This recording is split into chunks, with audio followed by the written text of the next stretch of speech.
Então, agora a gente vai poder abrir o arquivo e ver algumas funcionalidades diferentes que estão implementadas lá, tá? Antes de eu compartilhar a tela, deixa eu só abrir aqui minhas ferramentas, né?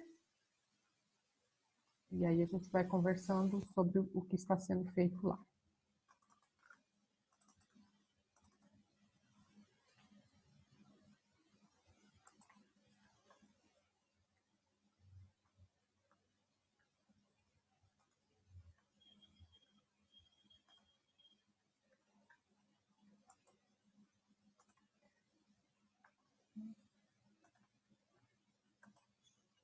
Vamos lá, vou compartilhar a telinha agora.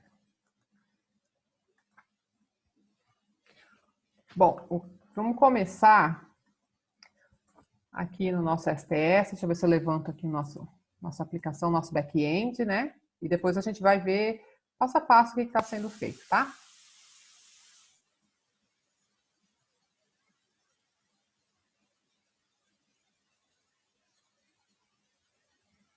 Meu computador está lerdo.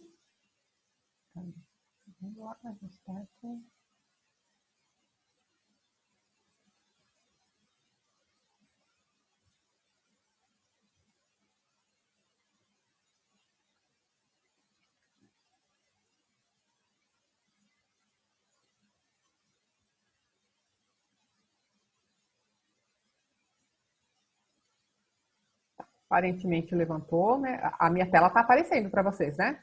Compartilhei direitinho. Acho que essa foi a frase mais dita ao longo do semestre, né? A tela está aparecendo. Bom, deixa eu... Vamos entrar aqui no nosso banco.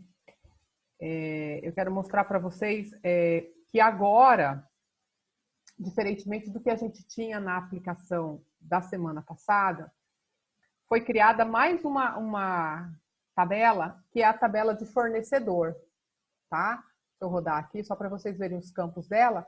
O ID, que é a chave primária, o endereço desse fornecedor, nome fantasia, razão social, e N quaisquer outras informações que se quisesse guardar sobre o fornecedor, né? O que eu coloquei aqui? Que eu quis estabelecer um relacionamento entre o fornecedor e o produto, tá? Hoje em dia está muito comum com essas plataformas de venda de comércio eletrônico, por exemplo, lá, Americanas. Americanas tem uma série de produtos que são colocados em venda lá, mas que não são comercializados pela própria Americanas, né? A Americanas está sendo usada só como uma plataforma. Tem um fornecedor que é responsável por aquele produto. Então, a minha ideia aqui foi relacionar o produto com o seu fornecedor, tá? Então, se nós viermos aqui na tabela produto, se eu der um run aqui, ele vai mostrar...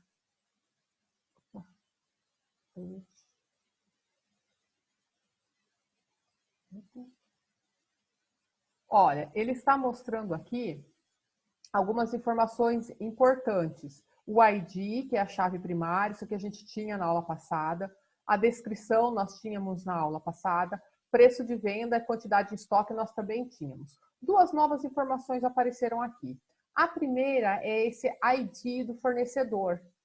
Esta coluna aqui, ela vai servir para relacionar o produto com o seu fornecedor. Vocês lembram daqueles relacionamentos um para muitos que vocês viram em banco de dados? Estão lembrados? Sim.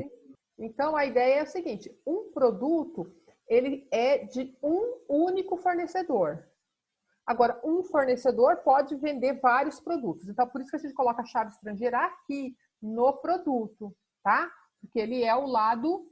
É o lado muitos, né, do relacionamento. Então, um fornecedor tem muitos produtos, tá certo? E aí apareceu aqui, então, esse ID fornecedor. Vamos ver se a gente consegue ver aqui. Ele vai mostrar aqui nos index. Eu queria ver onde é que eu vejo aqui. Ele não mostra as chaves estrangeiras, mas... Enfim, a gente não consegue mostrar aqui. Mas ele vai fazer o papel de uma chave estrangeira, tá? Uma outra informação que eu coloquei aqui, eu chamei de link imagem. Me inspirei nisso aqui, viu, Rogério? Porque você falou na semana passada que você queria subir uma imagem do teu produto. Como é que você fazia isso? Aí, não sei se já resolveu, mas eu botei uma soluçãozinha bem da simplésima aqui, só para a gente ver, tá? E a minha alternativa foi o seguinte, ao invés de eu guardar a imagem dentro do banco, eu estou colocando aqui um link, tá? Esse link vai me levar para uma determinada imagem que vai corresponder ao meu produto. Então, primeiras informações que surgiram novas, né? Muito bem. Vamos olhar no nosso back-end como é que a gente fez a criação dessa chave estrangeira aqui, tá? O que foi feito de diferente? Então, eu vou abrir aqui o back-end. Vamos abrir aqui o projeto todo. Vou abrir aqui. Primeiro, deixa eu fechar essa monteira de classe que está aberta aqui. Porque vamos abrindo uma a uma para vocês verem o que está acontecendo. Bom, então aqui vamos começar lá para aquele nível mais elementar da nossa aplicação, que é o nível das entidades, tá certo? Então foi criada aqui, como eu tenho que ter o fornecedor, eu criei uma nova entidade, que é a entidade fornecedor. Deixa eu ampliar aqui a visualização. Então, se a gente olhar aqui, ó, das linhas 21 até a 27, a gente tem informações sobre os atributos dessa classe, que vão dar origem às colunas da tabela lá no banco de dados, tá certo? Então, bom, esta classe fornecedor, né, aqui está o nome dela, classe fornecedor, ela foi mapeada como sendo uma entity, então ela vai se ligar a uma tabela no banco de dados, perfeito. Qual é essa tabela? É a tabela que eu chamei de TB fornecedor, tranquilo. O atributo ID, ele está com a anotação ID, então ele vai ser a minha chave primária do fornecedor. Aí vem os campos razão social, nome fantasia e endereço. E aí, nós temos aqui um atributo que eu chamei de produtos. E qual é o tipo dele? List produto. Então, o que eu estou dizendo aqui? Lá na tabela do banco de dados, se a gente for olhar a tabela fornecedor, deixa eu dar um retornar aqui, ó. Se nós viermos aqui em fornecedor, se não, clear, fornecedor, se eu mandar dar um run, olha os atributos que eu tenho. ID, endereço, nome fantasia, razão social. Então, vejam, vocês aprenderam a fazer modelagem de um banco de dados. Então, quando a gente tem um relacionamento para muitos, o que a gente faz? A gente coloca a chave estrangeira lá em apenas uma das tabelas, né? Então, eu tenho aqui, ó, um fornecedor tem muitos produtos. Um produto pertence a um único fornecedor. Então, lá no lado muitos, né, que no meu caso aqui é o produto, né, um fornecedor tem muitos produtos, mas um produto é de um único fornecedor, então eu coloco lá no produto a chave estrangeira. Aqui, no caso do fornecedor, eu não precisei fazer nada. No meu mapeamento objeto relacional, eu fiz esse mapeamento aqui, não é para ele gerar novas colunas lá no banco de dados, não. Mas é se eventualmente você quisesse criar uma tela que mostrasse todos os produtos vendidos por um determinado fornecedor, essa lista aqui já te auxiliaria, tá? Então, isso aqui, vamos dizer assim, é um atributo artificial. Ele não existe na tabela. Mas por conta do relacionamento um para muitos, a gente colocando esse mapeamento aqui, ó, one to many, ou seja, one é a classe onde eu estou. Então, um fornecedor para muitos produtos. Tá? Então, é sempre assim que a gente olha o mapeamento. A primeira parte, one, se refere à classe onde nós estamos no momento. Então, um fornecedor. To many. Quem é esse many? É este atributo que está aqui. Então, um fornecedor para muitos produtos. Perfeito. Então, a gente fez esse mapeamento aqui. Na verdade, a gente nem está usando no que está feito aqui na implementação, na programação que eu disponibilizei para vocês, mas se eventualmente quisesse fazer uma consulta desse tipo, esse mapeamento já nos ajudaria. ok? Então, foi criada esta classe fornecedor. Vamos olhar a classe produto. A gente já tinha mexido nessa classe na aula passada, voltamos a ela. Então, ela está mapeada também com a notação entity, né? Porque eu tenho a classe produto aqui no meu código Java e eu tenho a tabela que guarda os meus produtos, que é a TB produto. Então, tá aqui. Isso aqui a gente já tinha até a aula passada.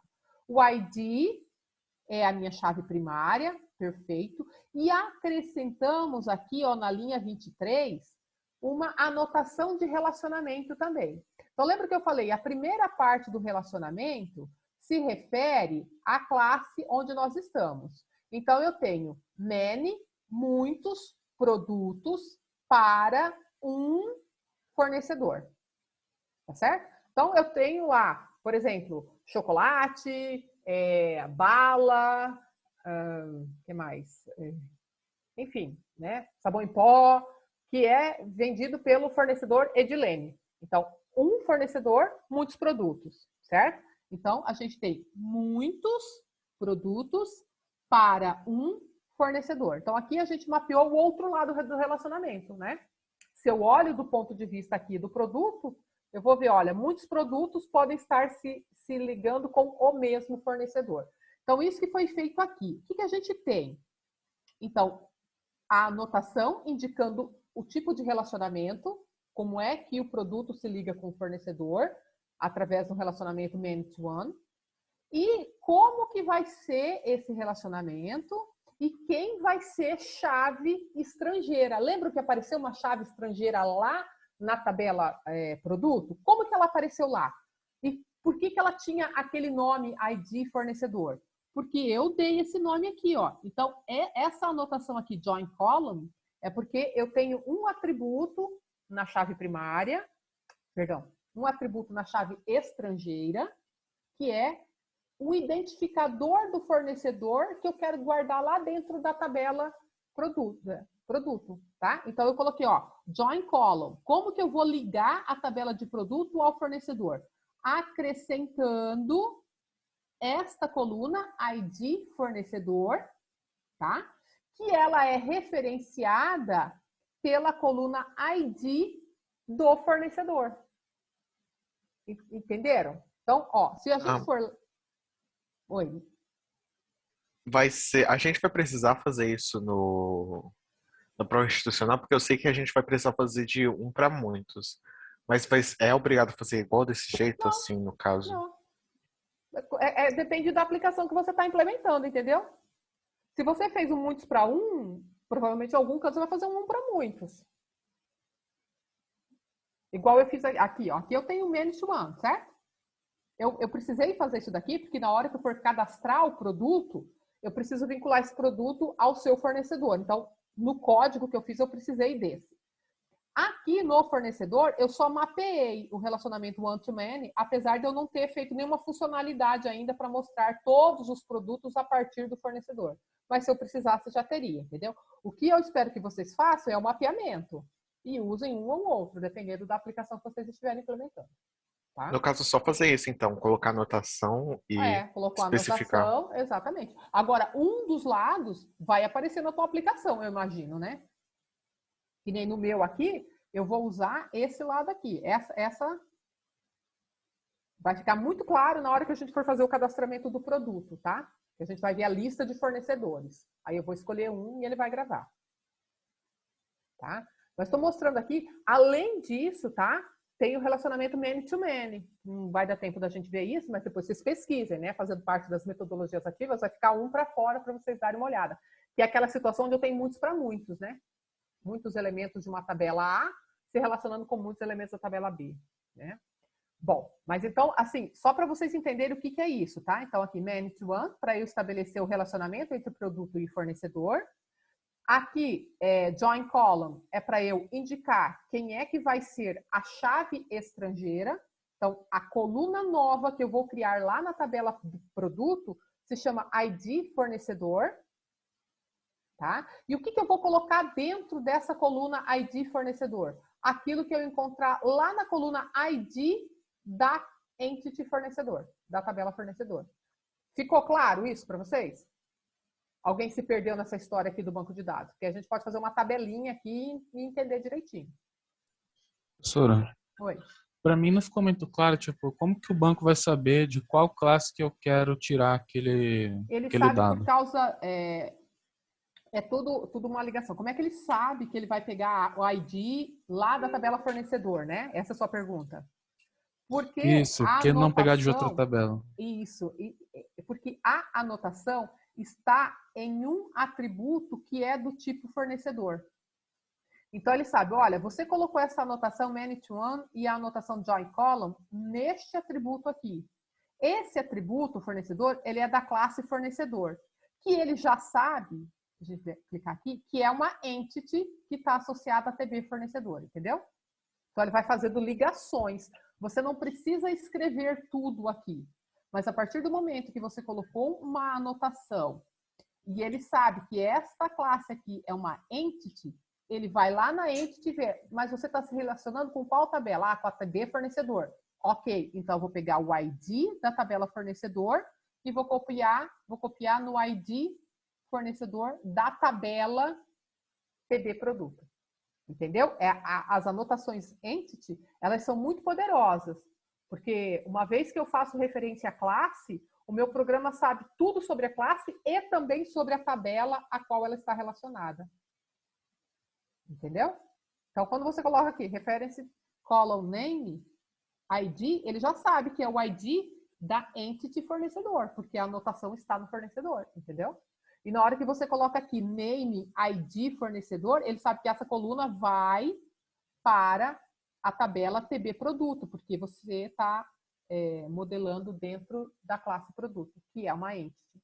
Então, a primeira parte é a chave estrangeira e a segunda parte é o que será colocado dentro dessa chave estrangeira.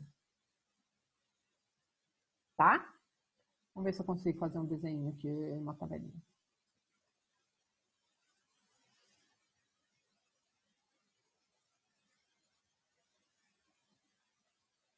Nossa, 580 mil arquivos fechados errados aqui.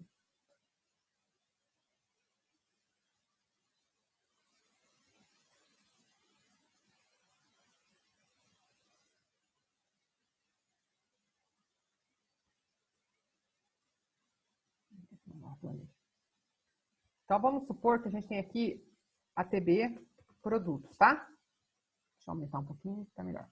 TB produtos. O que a gente tem na TB produtos? ID, descrição, QTD estoque, né? Preço venda. É isso que a gente tinha nela. Vou até dar uma marcadinha aqui. Beleza. Aí, a gente tem a tabela, vou colocar aqui embaixo, TB, fornecedor. O que eu tenho no meu fornecedor? Eu tenho ID, eu tenho razão social, tenho nome fantasia, endereço, enfim, vou dar uma aumentadinha para ficar legal. Né? Isso que eu tenho aqui do meu fornecedor. Então tá. Bom, qual que é a primeira coisa que precisa acontecer, né? Antes de eu poder vender e tal, o fornecedor precisa existir. Então, vamos supor que eu tenho aqui o fornecedor 1, razão social, Forne 1, nome fantasia, Magalu, endereço XXX. Cadastro um outro fornecedor, 2, é o fornecedor 2, Amazon, certo? Então, eu tenho 2 fornecedores, beleza? Se eu tenho 2 fornecedores, agora eu posso começar a vender produtos. Aí eu posso ter, por exemplo, o produto 1, descrição, chocolate, tenho 100 em estoque, custa R$5. Aí eu preciso saber quem vende esse produto. É neste momento que aquele mapeamento que a gente fez lá, many-to-one, vai nos auxiliar, porque ele vai criar aqui uma tabela, uma coluna chamada ID fornecedor. Ah, como é que ele sabe que ele vai criar esta coluna com este nome e na tabela produtos. Tudo depende de onde foi colocada a anotação. Então, voltando aqui no código, a anotação foi colocada na entity produto. Então, esse join column aqui do relacionamento many to one, a primeira parte vai se refletir lá na tabela TB produto. Então, é lá que ele vai criar uma coluna de join, né, de junção, tá? É lá que ele vai colocar o elo entre fornecedor e produto. E qual é o nome desse elo, que é a nossa chave estrangeira? É o ID fornecedor. Perfeito? Então, lá no nosso banco de dados, vai aparecer, então, esta coluna. E o que eu vou colocar aqui? Eu tenho que colocar aqui um valor que exista na tabela fornecedor. Mas em qual das colunas? Eu tenho 4 colunas aqui, né?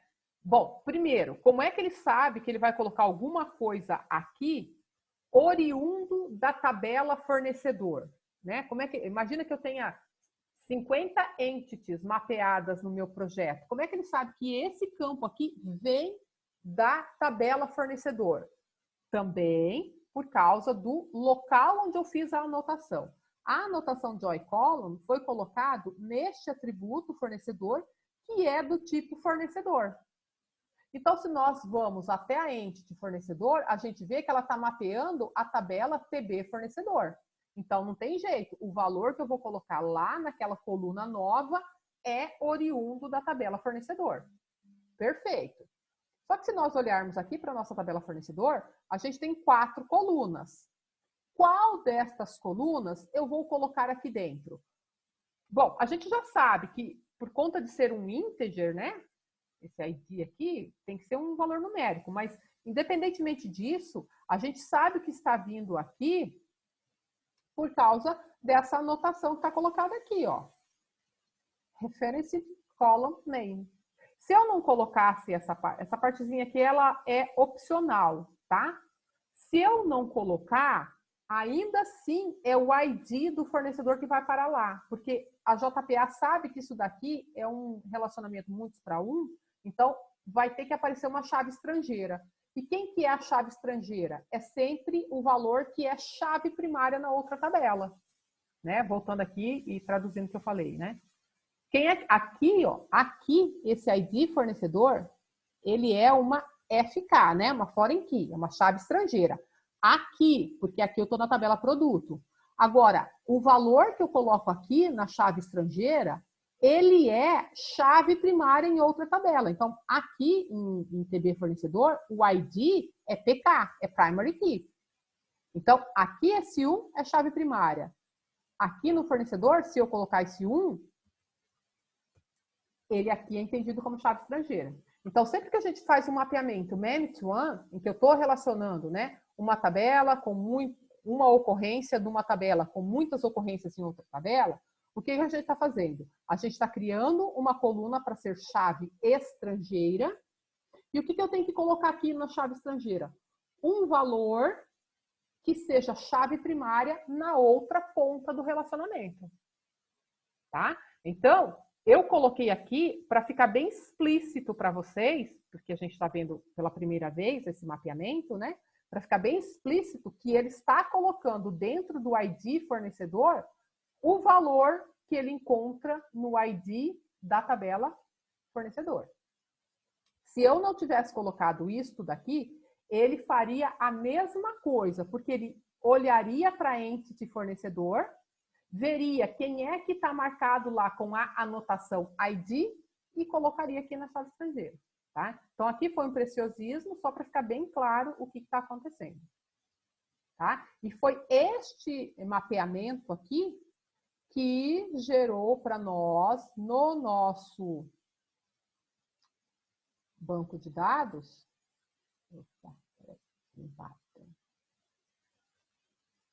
foi aquele mapeamento que gerou esta coluna aqui, ID fornecedor.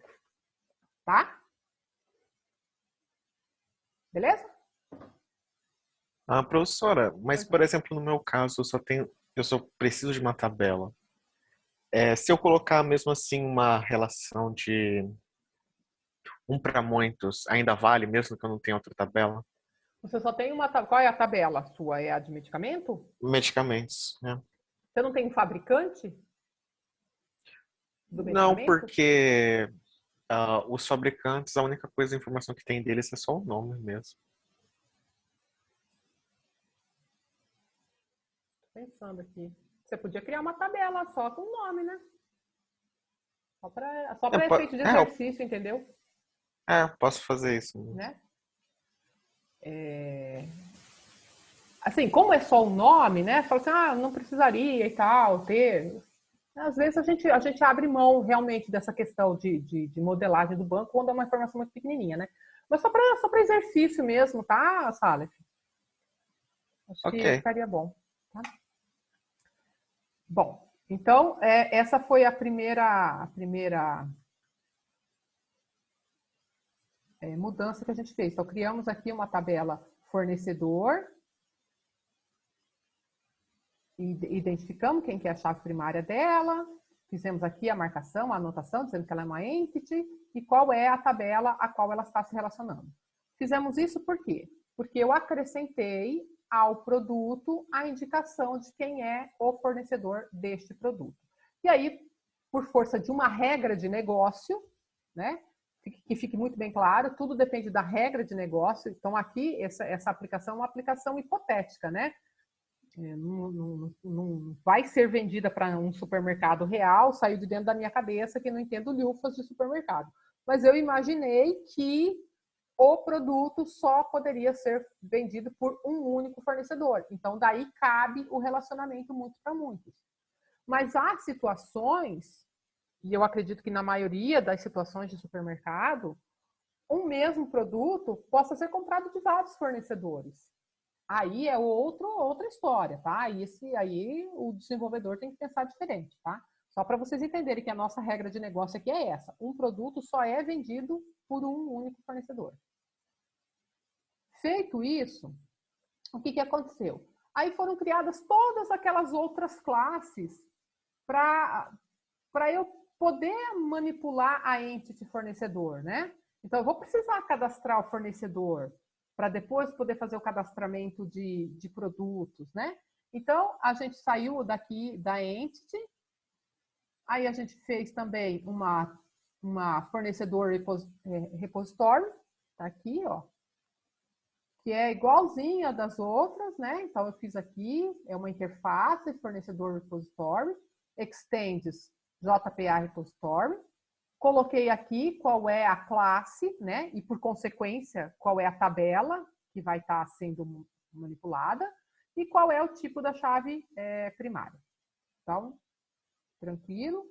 No nível acima do repository, a gente tem o service, né? Então, foi feito aqui o fornecedor service. Tá aqui, ó. Ele é um service, então tá aqui a anotação service. Fiz um find all aqui, igual a gente fez com as outras classes, porque vai ter um momento em que eu vou precisar listar todos os fornecedores que estão no meu banco de dados. Então, foi feita aqui a lista, tá? E aqui também vai ter se for necessário, uma busca por um determinado fornecedor, tá? Depois a gente dá uma olhada nesse método find ID aqui. Mas o importante é que o service, ele tá ali pronto para chamar o repository, que por sua vez vai chamar as entities que vão mexer no banco de dados. E por último, a gente tem o nível do controller, né? Então tá aqui o controller. O que o controller faz? Eu abri a classe certa?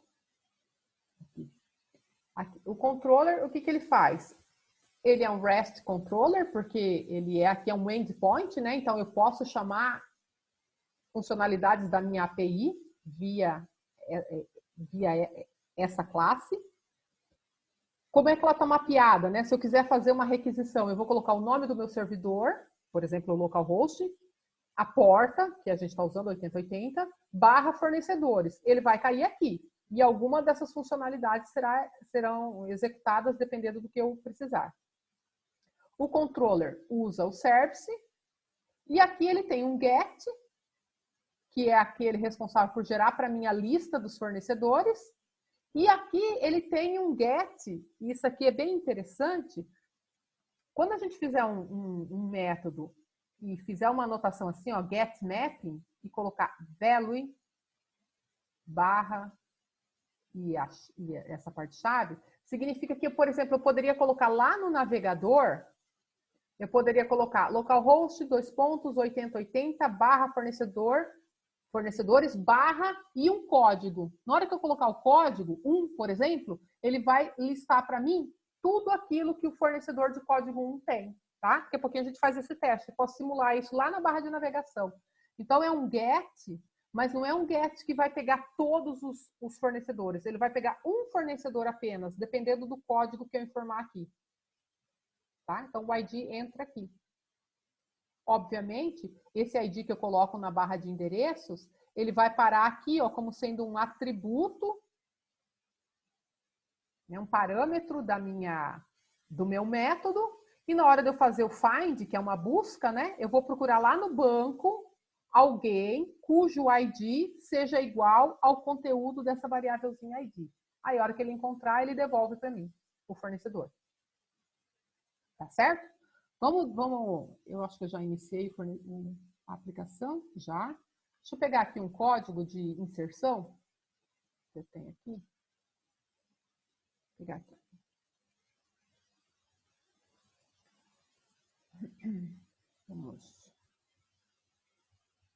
Vou limpar aqui. Vamos inserir aqui os fornecedores, tá? Ó, inserir 3 fornecedores. Se a gente clicar aqui em fornecedor, aparecem os 3 fornecedores. Legal?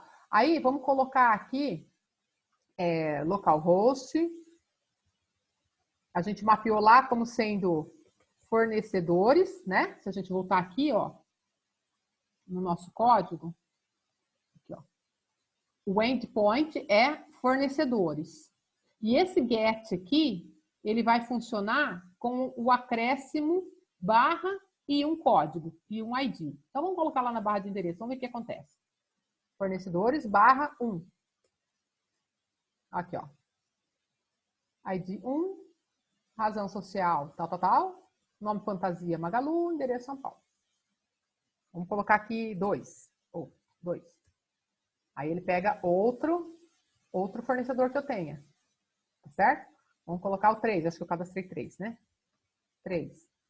Tá? Então, assim, é como se eu estivesse montando na barra de endereço já a passagem do parâmetro. Na verdade, é a passagem do parâmetro, tá? Só que fica bem mais simples de fazer a chamada, né? Isso vale muito quando eu tenho que passar só um número, né? Um número inteiro, aí tranquilo, funciona muito bem, tá? Vamos colocar um valor que não existe, o 5. Aí, ó. Ele vai dar um erro porque ele chamou, mas não conseguiu achar nada, né? Não tem o fornecedor de código 5. Tudo bem, pessoal?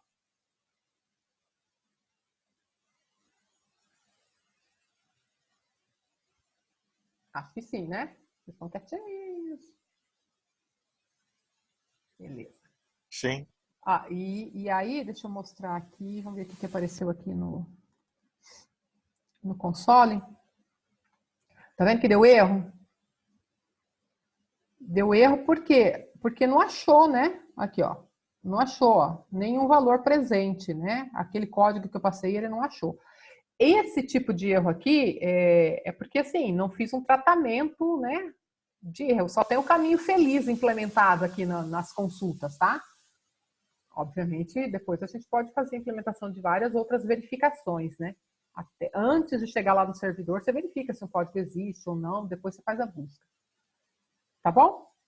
Então, essa foi a primeira mudança que a gente fez. Outra mudança, eu já comentei há pouco, deixa eu voltar.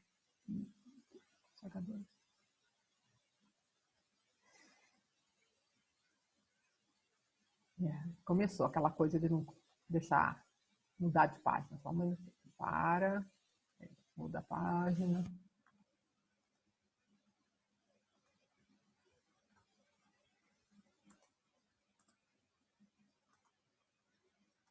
Compartilha de novo. Tá aqui. Agora vamos olhar para o produto. Então, aqui no produto, além dessa questão, então, da chave estrangeira, o que aconteceu? Essa chave estrangeira, ela vai permitir que eu faça a ligação do meu produto com todos os fornecedores que eu tenho. E eu também cliquei aqui, coloquei aqui o link da imagem. Só que além de ter essa nova coluna aqui, link da imagem, eu também usei a estratégia na aplicação de fazer com que a gente grave a imagem numa área em disco, sabe? Num file system. Então, eu quero mostrar isso para vocês, tá? É como se a gente, na hora que for... como não? É assim, na hora que a gente for gravar o produto, duas ações ocorrem. A primeira ação é a que grava os valores na tabela. Perfeito. E a segunda ação grava o arquivo no file system. Tá? Então, são duas coisas. E aí, esse file system, ele não é gerenciado pelo banco de dados, mas por meio do link da imagem, eu posso chegar até a respectiva imagem. Tá? Então, como é que foi? E ressaltando, existem inúmeras maneiras de se fazer isso, tá? Tentei fazer aqui da forma mais, assim, braçal, vamos dizer assim, para a gente entender realmente o passo a passo, para não ficar nenhuma passagem oculta. A JPA já deixa muitos procedimentos meio que ocultos, né? Eu fiz essa gravação da imagem bem passo a passo, tá? Vamos mostrar aqui. Para nos auxiliar nisso, eu criei aqui um pacote e chamei de Utilities, que eventualmente a gente precisa de umas classes, assim, sabe? Só umas classes utilitárias, que realizam alguma operação à parte, vamos dizer assim. Eu cliquei aqui e eu criei uma classe que acessa disco. Foi o nome que eu dei. Por quê? Porque ela leva alguma coisa para o disco e retira alguma coisa do disco. Foi isso que eu fiz. Então, ela grava e ela deleta, tá? Vamos abrir aqui essa classe. Deixei um monte de comentário aqui. O que essa classe faz? Ela tem o salvar e ela tem o excluir. Bem basiquinha mesmo, tá? Na hora de salvar, ela está usando... Vamos lá, linha a linha. Ela está com essa marcação aqui de componente, porque é uma classe externa, né? Ela vai ser usada... ela não faz parte do modelo de objetos da minha classe, né? No meu supermercado, se eu olhar lá para o meu supermercado, aquilo que eu vendo, as pessoas que compram no meu supermercado, não tem nenhum objeto transitando lá dentro que se chame acesso a disco. Isso aqui é uma classe artificial que eu precisei só para resolver um problema de gravar uma informação no disco, tá? Por isso que ela é um componente à parte. E aí, o que acontece? Nós temos aqui na linha 16 um atributo string, e quando a gente faz a declaração de um atributo assim e coloca aqui em cima esta anotação value, significa que eu já estou dando um valor para esse atributo raiz. Mas de onde eu estou tirando este valor? Nós temos um arquivo chamado Application Properties. Lembram-se dele? Ele está criado lá, daqui a pouquinho eu vou abrir. E eu acrescentei lá dentro desse arquivo uma variável com esse nome, contato.disco.raiz. Você pode colocar o nome que você quiser na variável lá, tá? Eu quis dar esse nome.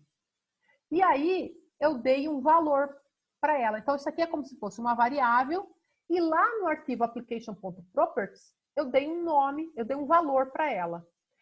E por que a gente faz isso? Porque pode ser que em vários pontos da minha aplicação, eu precise saber em qual área do disco eu preciso ir para pegar as minhas imagens. Então, eu defino o valor num lugar só. Todo mundo que precisar vai até esse lugar e descobre qual é o valor dele. Porque na hora que eu tiver que fazer uma alteração, é muito mais fácil. Eu faço a alteração num lugar só. E todo mundo que está usando se dirige à mesma fonte e descobre a atualização, entendeu? Porque se eu tivesse colocado aqui, por exemplo, raiz igual a barra tmp barra imagem, vamos supor que fosse isso, né? Eu não tivesse essa linha aqui de cima, tá? Isso vai servir aqui para essa parte do meu código. Vamos supor que haja outras 10 classes que estão usando a mesma informação. Se de repente eu quiser mudar, e ao invés de ser imagens, ser a pasta imagens 2, eu tenho que fazer a mudança aqui e nas 10 classes que também estavam usando o caminho. Ao passo que, se eu deixo o valor definido num único arquivo de propriedades, se esse endereço mudar, eu mudo apenas no arquivo de propriedades e toda a aplicação já se atualiza automaticamente. Tá certo? Então, vamos dar uma olhadinha aqui no Application Properties. Fica aqui dentro da pasta Resources e a gente tem aqui, ó, Application Properties. Essa é o primeiro arquivo de configuração que é lido. Tá aqui, ó, minha variável, contato.disco.raiz. Isso aqui, você pode... Veja, a gente tinha duas variáveis que eram do Spring Boot e a gente usou, ok? Então, para essas variáveis eu não tenho liberdade de mudar os nomes, mas as outras, por exemplo, esta aqui, que é minha, eu posso dar o nome que eu quiser, tá? E o valor dela. Então, ó, eu estou gravando as imagens todas dentro dessa pasta aqui, tmp.supermercado. Ah, eu quero gravar dentro lá do meu servidor, lá na Amazon, que eu comprei só para armazenar as minhas imagens, né? A Amazon tem um file system chamado S3, por exemplo, e você grava tudo lá dentro. Ele tem uma estrutura que ele chama de buckets, né? Que na verdade são pastas. Então você bota o teu endereço da Amazon aqui e manda para baixo. Obviamente a Amazon talvez queira uma senha também, né? Para permitir que você chegue até lá. Você cria uma outra variável aqui, entendeu? Então, aqui o endereço é você que define. Tá certo? Então, esse endereço, /tmp, /supermercado, é o que será colocado aqui dentro da variável raiz. Então, toda vez que eu usar dis.raiz, eu estou me referindo a /tmp, /supermercado. Tá certo? Então, aqui eu estou dizendo, olha, você vai, quando você pedir para salvar, pode ser que você queira salvar dentro de uma subpasta do supermercado, né? Então, você disse aqui, ó, quero gravar, né, em /tmp, /supermercado, eu quero uma pasta lá dentro e lá dentro eu quero gravar esta imagem, tá? Aqui, essa classe path, ela monta caminhos, tá? Monta diretórios. Então, aqui ela está montando um caminho para o diretório, e aqui ela está montando um caminho para o arquivo propriamente dito. O try, catch, é porque todas as vezes que a gente está fazendo operações que envolvam gravação de arquivos, o compilador Java, ele pede para que você coloque um monitoramento de try, catch, tá? Podem ocorrer algumas exceções. De repente, o disco pode estar cheio, o disco pode estar corrompido. Então, se alguma coisa nesse sentido acontecer, o catch aqui, ele gera uma mensagem para você, ó, deu problemas na hora de salvar. E aí você investiga, tá? Mas aqui o que acontece? Ele está criando o diretório. O que esse método create directories faz? Se este diretório não existir, qual diretório? Este que eu montei aqui, ó, né? Eu peguei a minha raiz, mais essa subpasta que eu queira. Então, isso tudo aqui ele montou por exemplo, poderia ser /tmp, /supermercado, isso é o que está em raiz, né? Lembra que a gente viu? De repente eu mandei aqui no diretório img. Então, é essa concatenação toda que ele montou aqui nessa variável diretório path, tá? Então, ele vem aqui, ó, e usa esse método. Ele vai criar o diretório, né? Create directories, com essa informação. Se existir, o diretório já existir, ele não faz nada. Se não existir, ele cria, tá? E aí, o que ele faz? Ele vai transferir todas as informações da imagem, ou seja, bit a bit, todos os bits da imagem, ele vai transferir para o arquivo path. Então, ele vai gravar a imagem lá naquele caminho informado. Isso aqui é o salvar. Tá bom? Beleza. Feito isso, vamos executar aqui só para vocês verem o que vai rolar.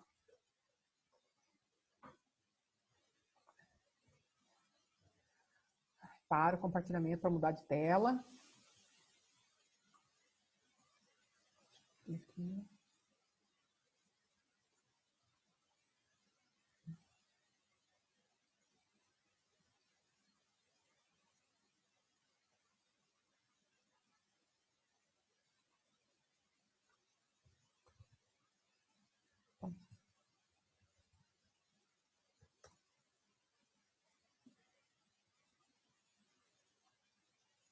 Compartilhando. Estão vendo, né? A gente está aqui no nosso supermercado. Na aula passada eu tinha feito um link aqui, ó, de produtos que a gente mexeu aqui nessa tela. Acrescentei algumas informações novas aqui a nossa singela telinha, tá? Vocês podem ver que aqui a nossa tabela está vazia, porque eu não tenho nenhum produto criado ainda, né? A gente não inseriu nenhum produto. Mas vocês podem ver, lembra que eu fiz uma inserção de 3 fornecedores? Eles aparecem aqui, ó. Tá? Então, tanto se eu entrar no formulário para cadastrar, quanto quando eu vier no formulário para alterar, ele está indo.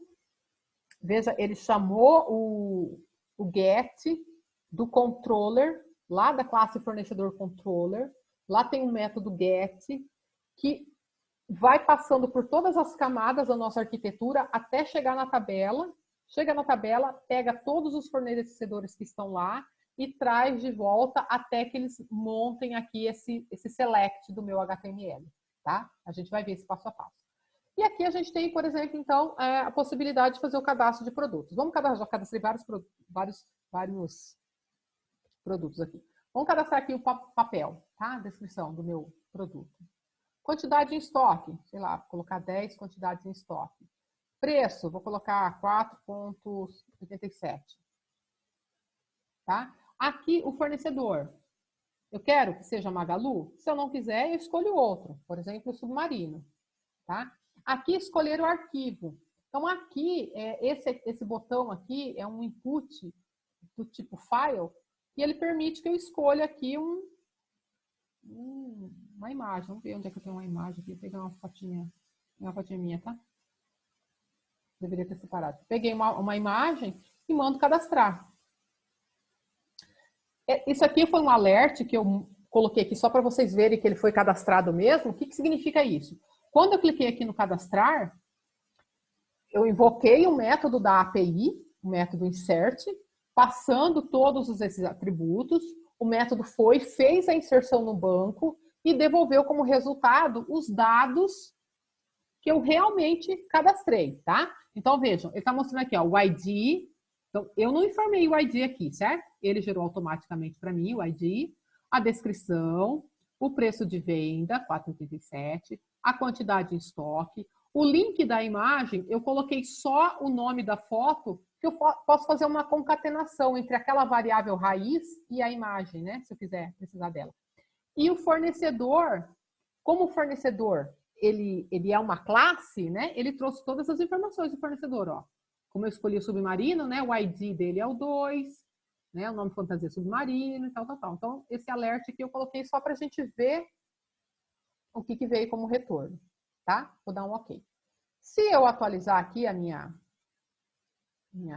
janelinha, ele já carrega aqui, ó, que bonitinho na minha tabela, tá vendo?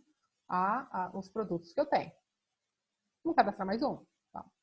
Vamos colocar macarrão. Macarrão. Quem é que vende macarrão? Amazon. Tem 30 quilos de macarrão.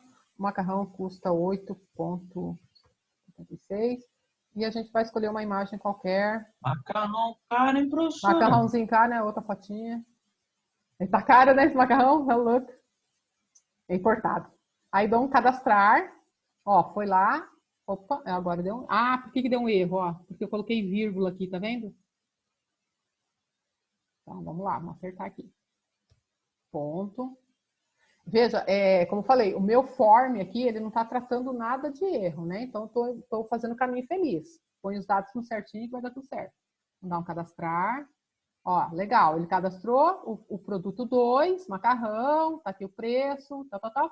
E o fornecedor dele é o ID 3, porque a gente escolheu o fornecedor Amazon, né? Então, ele sabe que a Amazon tá com o código 3. E os outros dados. Dou um OK. E se eu atualizar aqui, ó, já está aqui o nosso macarrão. Para ilustrar mais alguns métodos que a gente pode ter na nossa API, eu criei aqui 2 botões, ordenar por descrição e ordenar por preço.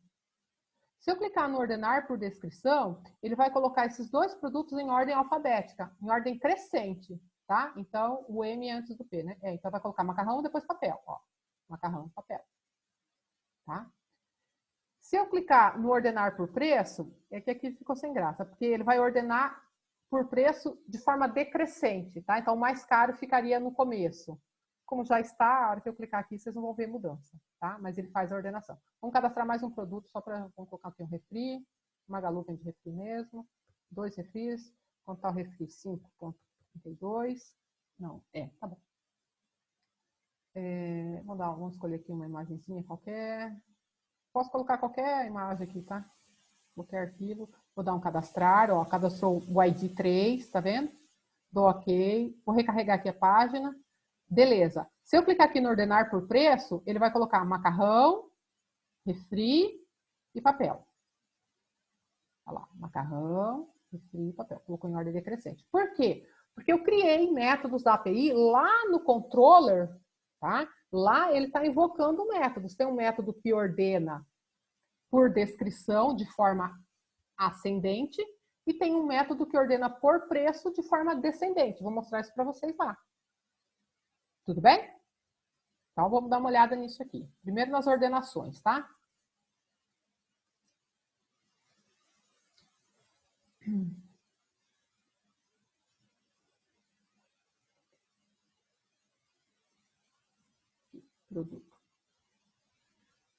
Produto controller.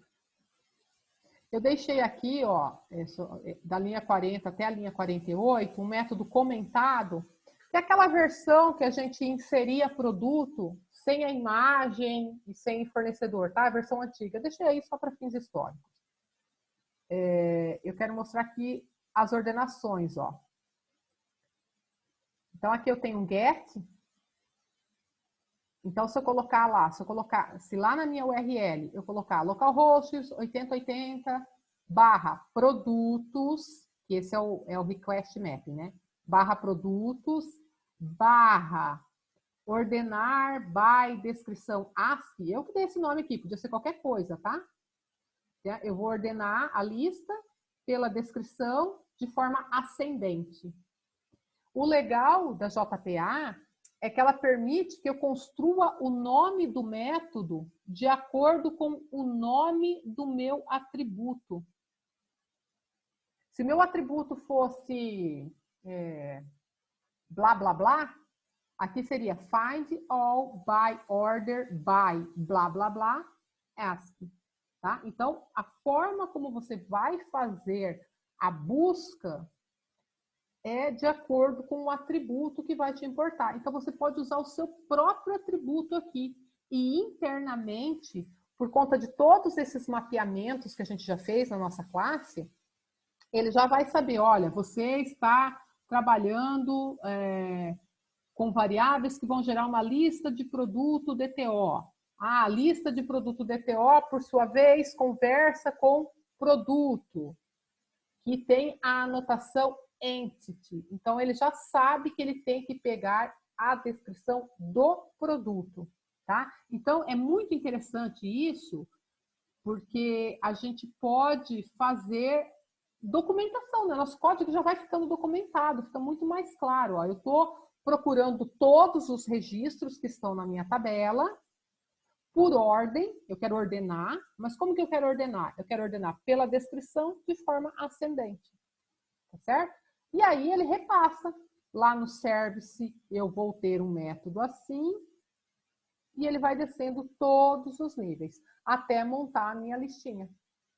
Parecido acontece com o preço de venda. Só que aqui, ó, eu estou pedindo para ordenar por preço de venda de forma decrescente, né? Descendente. Então, eu coloquei, ó, find all by order, igualzinho lá em cima, by. Qual é o atributo que me interessa agora na ordenação? Ah, é o preço de venda. Então, eu coloco aí o nome do atributo, preço de venda. Eu quero a ordenação crescente ou decrescente? Ah, quero decrescente, que é descendente. Então, eu coloco desce. Então, ele vai pegar tudo que está lá na tabela e vai colocar do maior preço para o menor. Monta a lista final e devolve para mim. Também dá para fazer por busca mesmo, né, professora? Por exemplo, colocar search by preço, aí barra, aí vai ser Também tem o like. Então, eu até, depois eu vou mostrar, tem uma documentação onde tem todas as possibilidades de consultas que podem ser montadas, tá? Então, a JPA ela é bem vasta no que a gente pode fazer. E tem várias possibilidades, tá? Então, aqui tem os exemplos, o Salif citou outros, que o importante é você entender o que ela está fazendo, né? Está buscando todo mundo, mas está buscando de forma ordenada e você diz qual é o critério que é para ser usado na ordenação, tá? Então, são esses métodos aqui, ó, esse primeiro, que ordena por nome, por descrição, e esse aqui que ordena por preço, tá? Agora, eu quero que vocês olhem aqui o insert. Aqui, ó. O insert, né? Quando eu clico lá no botão cadastrar, ele está chamando o insert. E o que eu estou dando aqui para o meu back-end trabalhar na inserção? Eu estou dando o produto DTO, né? Então, aqui estão todas aquelas informações que eu vou gravar na tabela, no banco de dados. Tá aqui. E a imagem. Essa classe aqui, multipart file, essa classe aqui do Java, ela consegue trabalhar com arquivos das mais diferentes extensões, tá? Então, ele vai servir para a gente. E lá nesse insert aqui, ó, lá do service, para ele, eu também estou mandando todas as informações que vão parar dentro da tabela e a imagem que eu vou ter que gravar no file system, tá? Vamos dar uma olhada no service? Vou abrir aqui, produto, service. Produto service, vamos descer um pouquinho. Aqui está o nosso insert, aqui, ó. Esse aqui era o cabeçalho anterior. Ó, o que eu estou mandando para ele? O prod DTO, que vai me ajudar a povoar a tabela. E a imagem, que é um arquivo de mídia, né? Aqui eu estou criando um objeto produto com todas as informações que vieram aqui via prod DTO. Por que eu tenho que criar um produto, né? Porque a entity, aquela que conversa com o banco de dados, ela é do tipo produto, né? Então aqui eu estou convertendo o DTO para produto. Aí eu estou chamando save.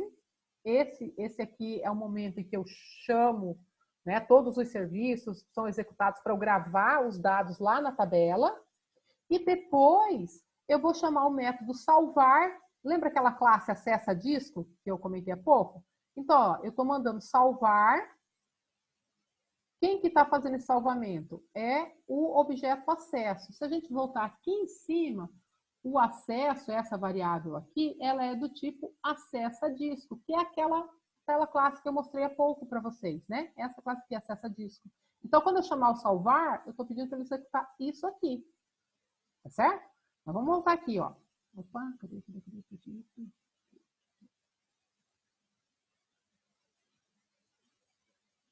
Deixa eu fechar aqui, tem um monte de arquivo que facilita a minha vida. Aqui, ó, próprio service.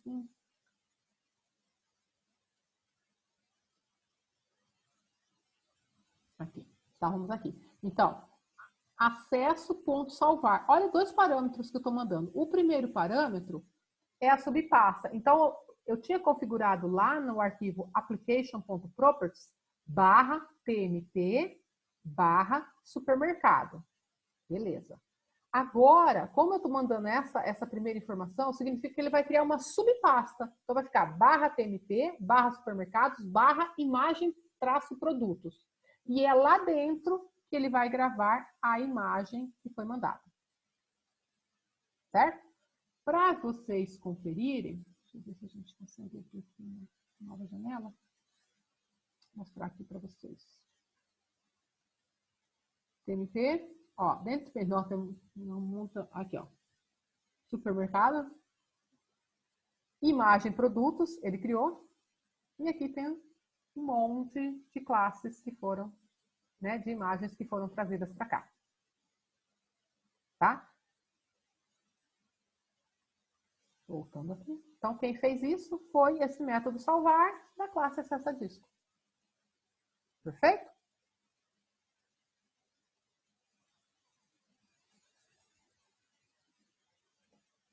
Agora, eu quero mostrar de lá do front-end para cá, tá? Como é que a coisa foi feita.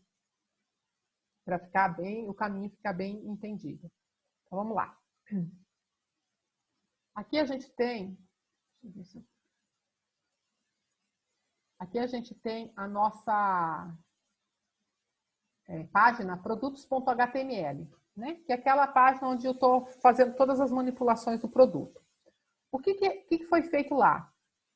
Aqui, essa table, aqui, ó, que vai da linha 21 até a linha 30, essa table, ela tem dois botões, tá vendo? Ó? Button do tipo submit, e a descrição que aparece sobre o botão é ordenar por descrição. E o outro button também é do tipo submit, e o texto que aparece sobre ele é ordenar por preço. Então, quando eu clico naqueles botões, por eles serem submit, eles vão disparar uma ação. Qual é a ação? A ação é o que está aqui, ó, no evento onClick. Então, quando eu clicar nele, eu vou chamar este método aqui, ordenar por descrição. Onde está esse método? Este método foi escrito em JavaScript. Então, ou eu tenho JavaScript aqui, escrito em algum canto, ou eu tenho uma referência a ele. Se a gente descer aqui embaixo, a gente tem, ó, scripts, produto, underline produtos, JS. Então, aqui dentro, precisam aparecer aqueles métodos, tá? Então, vou colocar aqui. Tá aqui, ó. Aqui tem um monte de coisa, né? Qual foi mesmo que eu chamei? Que eu esqueci. Aqui, ó. Ordenar por descrição. Vamos ver o que tem aqui. Ordenar. Aqui, ó. Ordenar por descrição. Tá vendo? O que está acontecendo aqui? Quando eu clico lá, eu estou chamando, ó. Aqui está a configuração do meu servidor, barra produtos, porque foi o endpoint que eu mapeei, né? E depois, order by descrição ask. Quer dizer, ordena por descrição ascendente. Então, ele está passando este parâmetro aqui para este método executa get. É o mesmo executa get que a gente viu na aula passada. Ele está lá em cima, o primeiro método que a gente tem. Lá em cima. Aqui, ó, executa get, tá vendo? Aqui, ó. Então, eu mandei a URL para ele, já está montada. Eu montei um objeto request, disse que ele vai ser do tipo get, usando a URL, false, porque ele é assíncrono, e envio, certo? Envio, send. O send vai com o request e volta, né, com o response. Então, o response text é o resultado. Isso aqui, esse retorno, volta lá para aquela linha onde eu tinha feito a chamada. Então, eu desço aqui. Aqui, ó. Eu tinha feito a chamada aqui, nessa linha, né? Aquele return cai aqui dentro da variável dados retornados. Esses dados retornados, eles são convertidos de JSON, porque lembra que a nossa interface, ela conversa usando o formato JSON, então ele é convertido de JSON para um objeto que o JavaScript consiga tratar. E aí eu mando esse objeto para o método monta-tabela. O método monta-tabela só cria as linhas, tá? É um método bem bobinho, tá aqui, ó. Aqui, o monta-tabela, né? Ele descobre qual é a tabela que ele tem que mexer, tá? Ele vai descobrir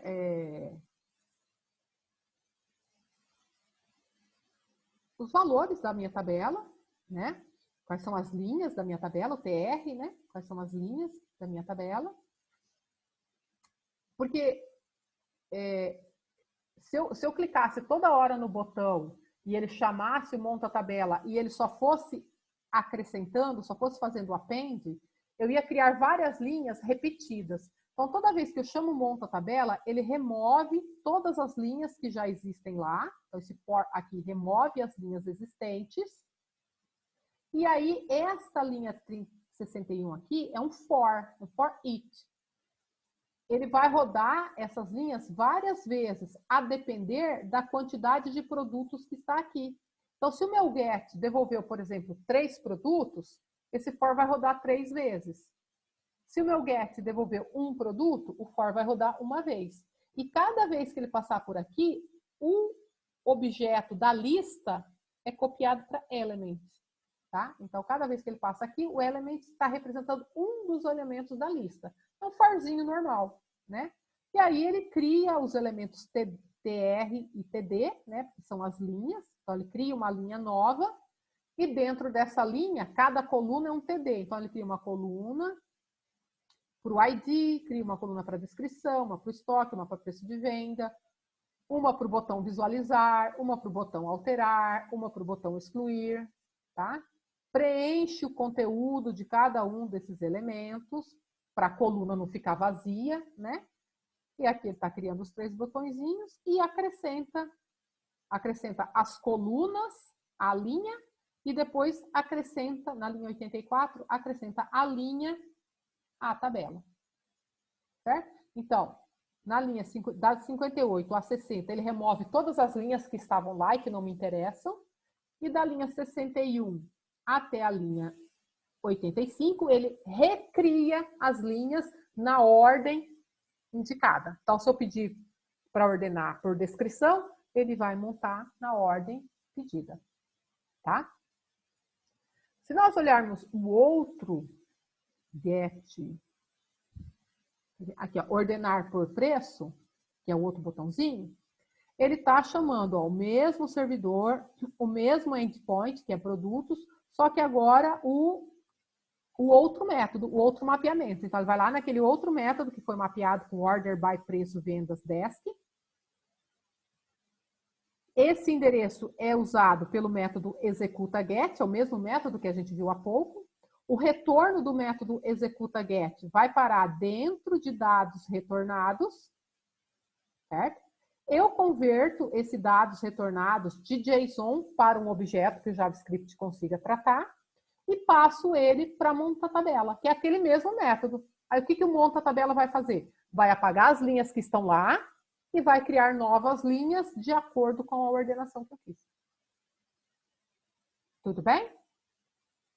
Então, eu fiz questão de fazer aqui um JavaScript bem passo a passo, assim, usando as estruturas de programação que a gente já aprendeu, né? For, if, a chamada a funções, passando parâmetros, tá? Para ver se fica bem, se faz bastante sentido para vocês. Tá bom?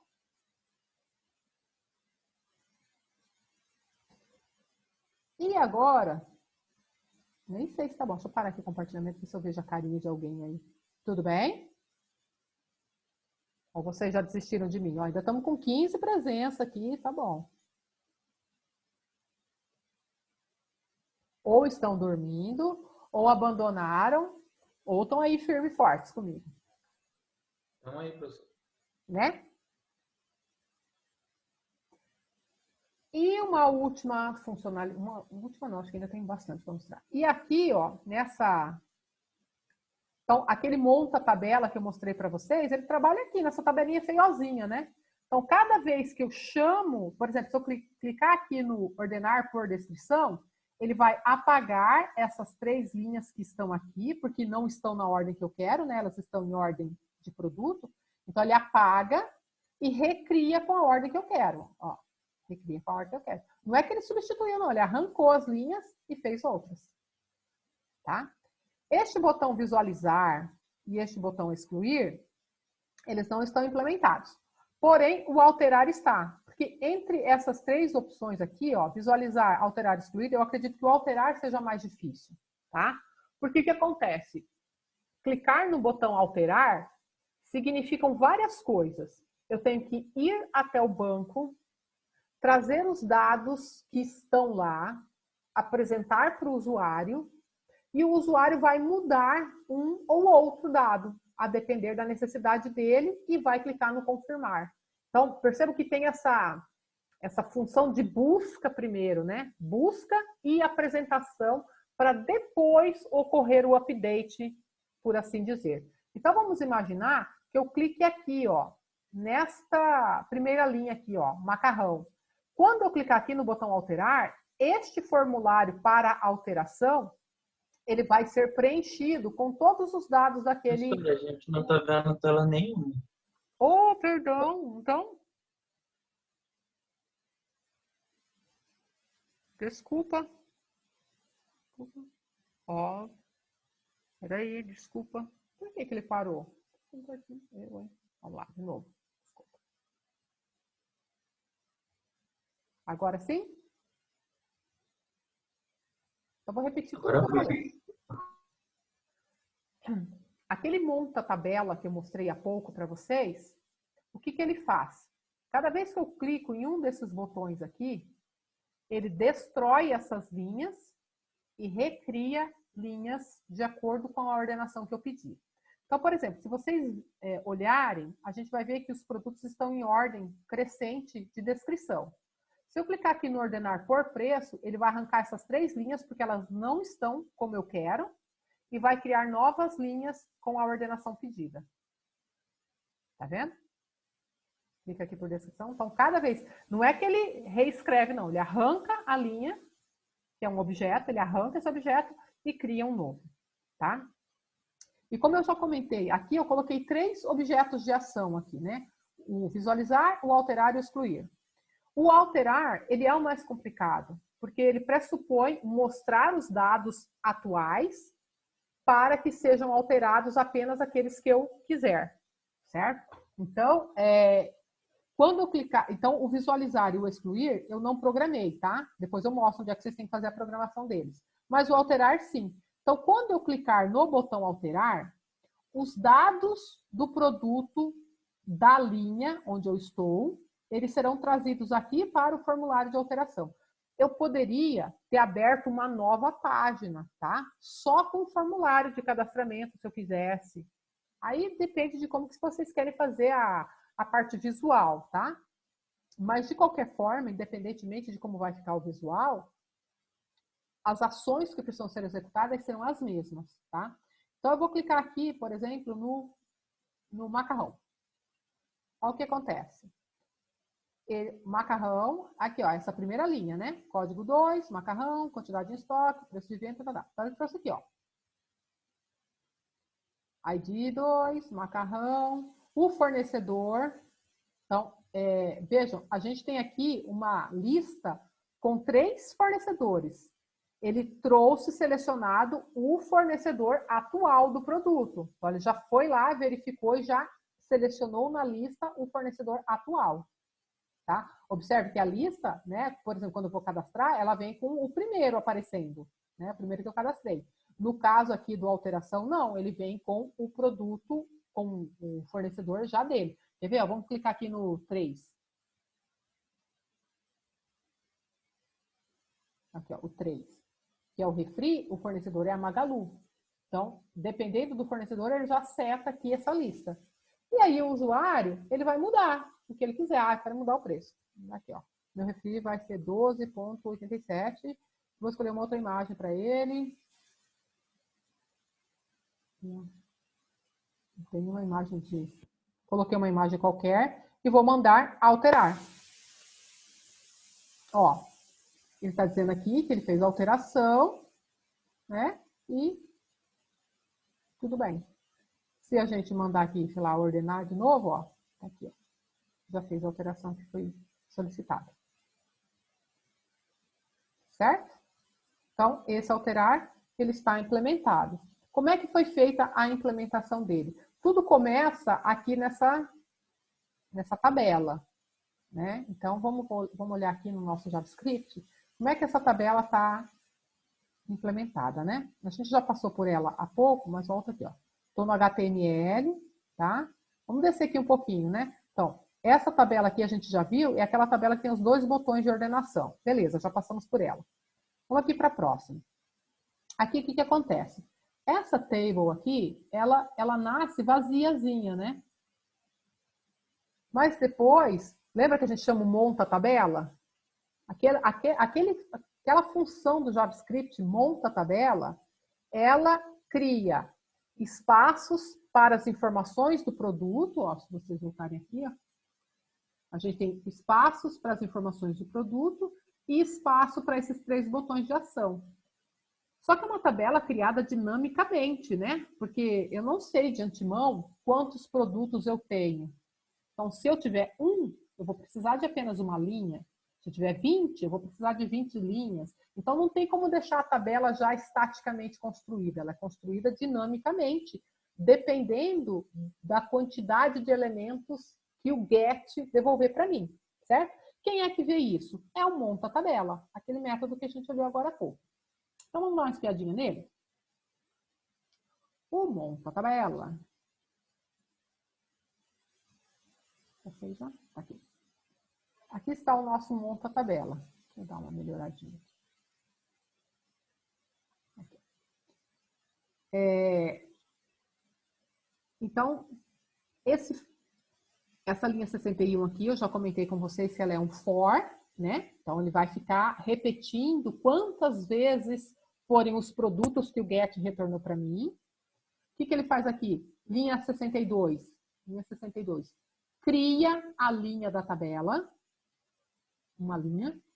Depois, linha 63 até a linha 69, ele está criando colunas dentro da linha, né? Então, eu tenho uma coluna para ID, uma para descrição, quantidade de estoque, preço de venda, e depois 3 colunas para os botões, certo? Então, ó, 1, 2, 3, 4, 5, 6, 7 colunas. Vamos olhar aqui nossa tabela.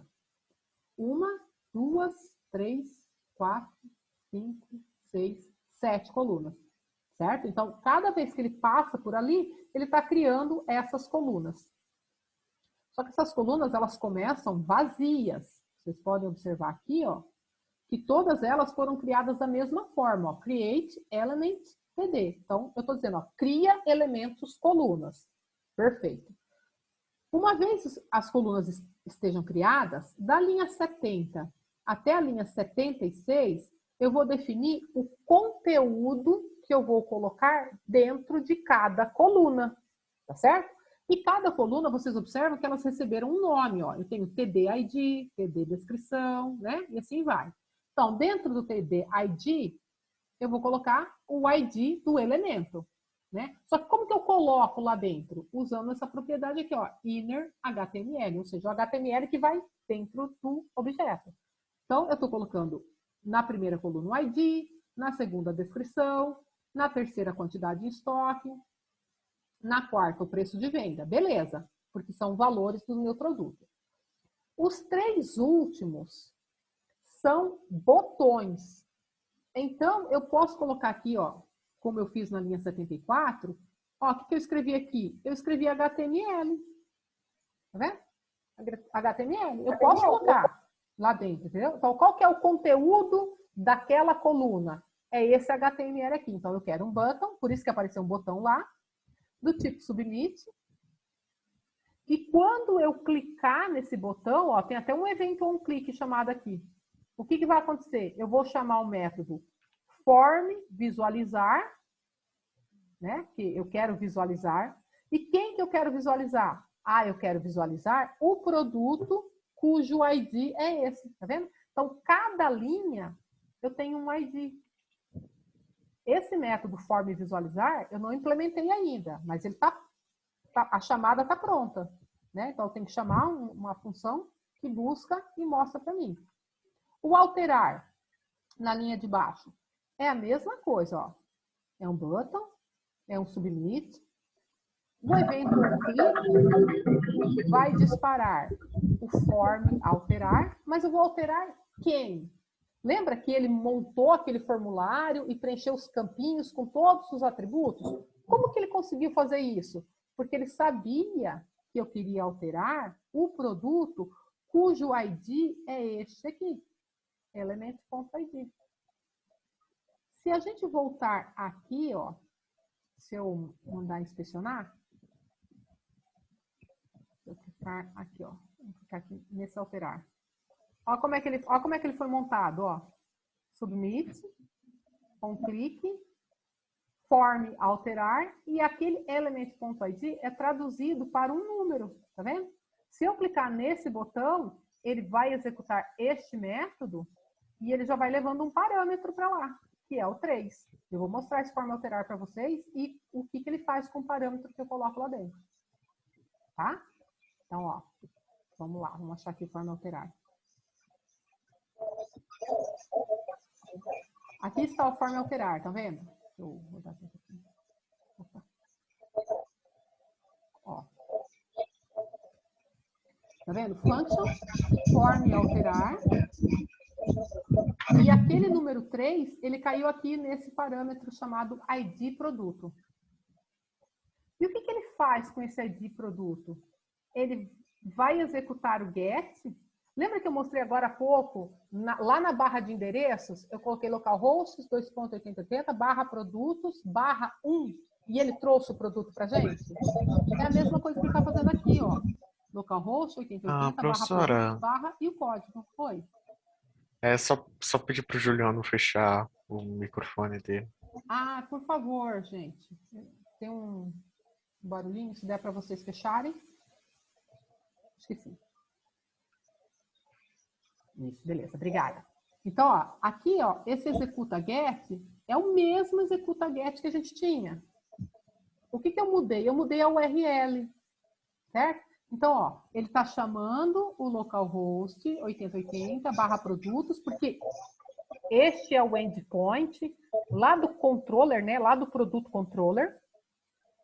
E tem um método lá dentro do controller que está mapeado para o ID. Vocês se lembram dele? Se não se lembram, a gente vê aqui, ó.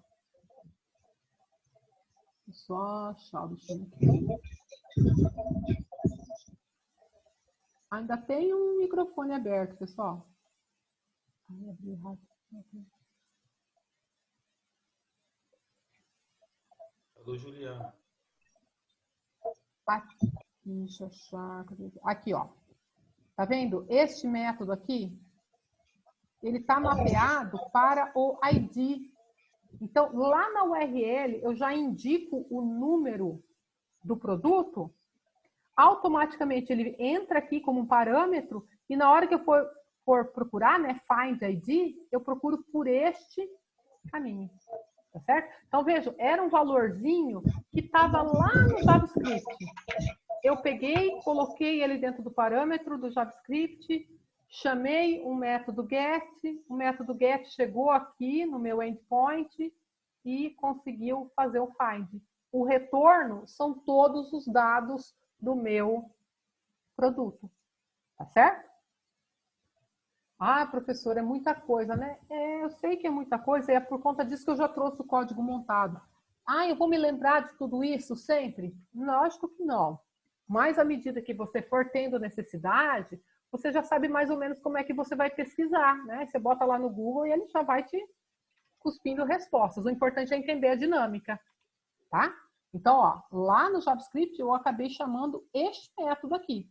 Então, voltemos lá. Aqui, ó. Então, essa URL aqui, ela me levou lá naquele método. E quando ela termina, o retorno cai aqui na variável dados retornados. No caso, vai ser apenas um produto, né? Porque como o ID é chave primária, e eu não permito que haja dois elementos com a mesma chave primária, essa é uma restrição do banco de dados relacional, né? Então, aqui dentro desse dados retornados, vem um produto apenas. Eu converto de JSON para um objeto do JavaScript e uso este objeto para preencher aqueles campos. Lembram esses campos aqui, ó? Estes campos aqui? Em que momento que eles são preenchidos? Ora, eles são preenchidos neste momento aqui. Então, eu fui até o banco, peguei todos os dados do produto, cujo ID eu sabia, né? O resultado, o dado retornado, eu converti para um objeto do JavaScript e usei todas as partes desse objeto para preencher cada um dos meus campinhos ali, dos meus inputs, né? Preenchi todo mundo. E aquela parte onde o fornecedor já vem setado é esse cara aqui, né? Porque cada fornecedor tem um value. Então, eu falo, ó, eu quero que já venha setado esse aqui. Então, ele mostra lá pra gente. Então, esse form alterar, ele simplesmente monta esse formulário. Montou o formulário. Aí eu venho aqui, mudo os campos que eu quero. Quando eu clico no alterar, eu clico aqui no alterar, o que acontece? Ele vai disparar o procedimento de alteração. Tá certo? Então, aqui o meu submit, ele vai disparar o alteração. Cadê o alteração? Vamos lá. Altera produto. Então, o que está acontecendo aqui no alterar produto? Eu criei uma variável chamada dados e ela é do tipo new form data. Quando eu crio uma variável desse tipo, significa que ela é uma variável composta de várias partes, tá? Várias partezinhas. E como é que vai ser a montagem dela? Ela é criada vazia. Cada uma dessas variáveis aqui, ó, cada uma dessas variáveis pegou um daqueles campos lá do meu formulário, certo? Aí, o dados.append, ou seja, cada append que eu dou na variável, eu estou acrescentando um campinho, tá? Então, eu estou pegando, ó, o valor da variável ID, o valor da descrição, tal, que são essas variáveis aqui, ó, ID, descrição, tal, e estou colocando dentro desse form data, tá?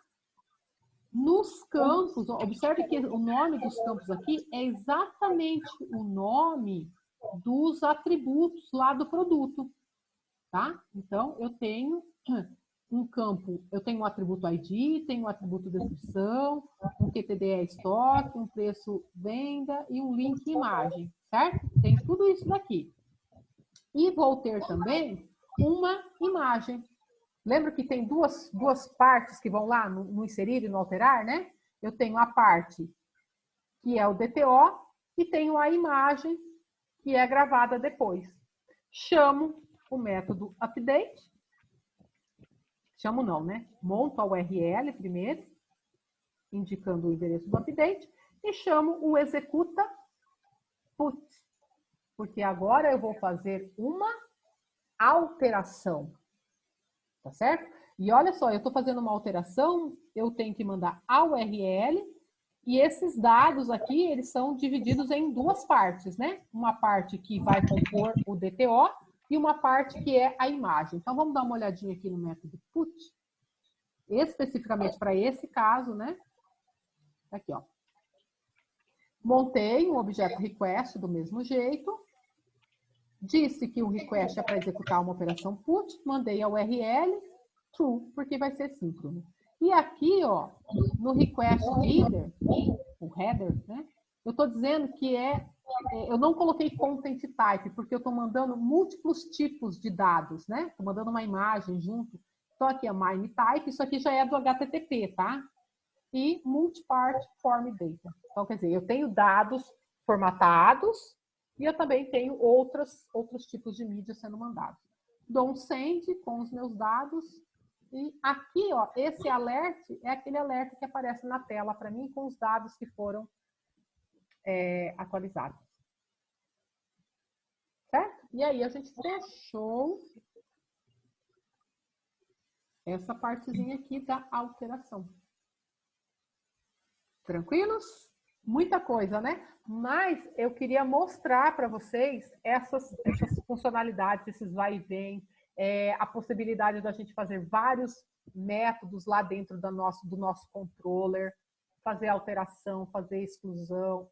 A exclusão não, né? Fazer alteração, fazer inclusão. A exclusão vai ficar por conta de vocês. Tá certo? O que vocês acharam? Agora eu vou parar aqui, não vou mais mostrar código não, porque agora, depois vocês vão olhar esse código Temos 3 mensagens. Não entendi, não era para mim. O Juliano fazendo alguma coisa aqui. E aí, pessoal, como é que foi? Cansativo? Deixa eu só... podem falando, tá? Deixa eu só retomar aqui a nossa arquitetura e mostrar, né? Que o nosso objetivo, ele foi atingido, tá? Não esgotamos o conteúdo, porque se eu for usar a JPA, eu tenho muitos recursos da JPA, que aí eu tenho sempre que necessário me reportar a documentação, ver como é que escreve e trazer para o meu código. Ninguém decora tudo, tá? Então, tem muitos recursos, mas a gente viu alguma coisa. A gente viu como dividir uma aplicação em múltiplas camadas. Pode ser que eu tenha aplicações com menos camadas? Pode. Pode ser que eu tenha aplicações com mais camadas? Pode, vai depender da sua arquitetura, tá? Nós vimos como dividir a aplicação em front-end e back-end. Quando a gente estava com front-end, a gente viu até como usar um framework para melhorar a nossa capacidade de formatação da aplicação. A gente viu como mandar e receber JSON, né? A gente viu como criar endpoints, né? REST para poder conversar com as outras camadas da nossa aplicação, tá? Então, e conseguimos, né? No fim das contas, colocar informações dentro de um banco de dados e dentro de um file system, dependendo da necessidade, e como alterar e como consultar. Então, assim, a gente passou por todas as camadas aqui da nossa aplicação. Esta API é a API que nós criamos. Mas vocês podem consumir APIs de terceiros, inclusive vocês estão estudando para o portfólio, né? Então, por exemplo, eu quero chamar uma API de outro lugar, quero chamar uma API lá do portal da transparência. Se você for lá, você vai pegar o endereço dela e você vem aqui no teu JavaScript, onde você está montando a tua URL aqui, por exemplo, e você bota o endereço que a documentação indicou para você. O teu programa vai até lá, pega, retorna e você trabalha a tua aplicação. Tá certo? Eu quero pegar as notas de todos os alunos do Enem. Você vai lá no portal do MEC, deve ter uma API lá, e você traz todos os dados, né, que estão lá disponíveis. E assim vai. Quero pegar todos os medicamentos, né, Salif? Tem uma API que está te atendendo. Vai lá e traz todos os medicamentos. Obviamente, muitas APIs requerem autenticação. Então, na hora de montar a URL, a documentação já diz para você como é que você monta a URL com a sua autenticação. Então, é só seguir. Estou estudando lá a aplicação do PagSeguro.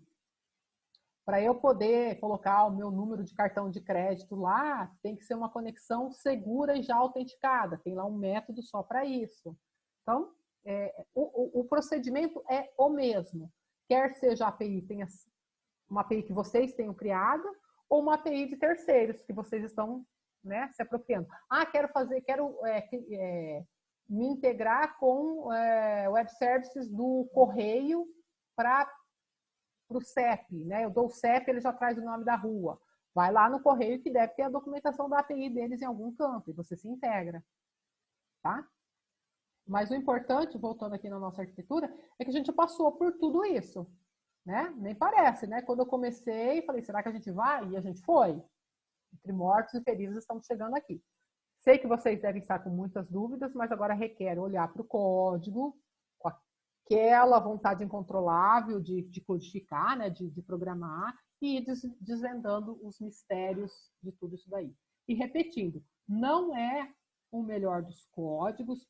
Se vocês pegarem aí, tem inúmeras outras, vocês vão ver códigos muito mais elegantes, menores, mais enxutos, mas eu quis mostrar aqui linha a linha aquilo que está acontecendo. Tá bom? Sem usar recursos escondidos. Deixa eu parar aqui. Eu tô tendo um problema com o Many to One aqui. Eu posso compartilhar minha tela? Pode. Ok.